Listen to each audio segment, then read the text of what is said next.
Hello and welcome to Hakista TV, and in this video we will be taking a look at a more popular brand of lock, which is Masterlock. And I have here the model 1901D with a security rating of 3. Okay, so let's open it up.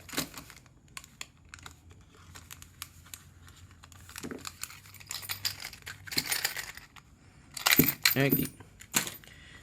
And let's put a bottom of the keyway tension, and let's try to pick it one by one. 1, 2, yeah. And apparently security number 3 means you can open it up in 3 seconds, and I don't advise you guys to buy this lock.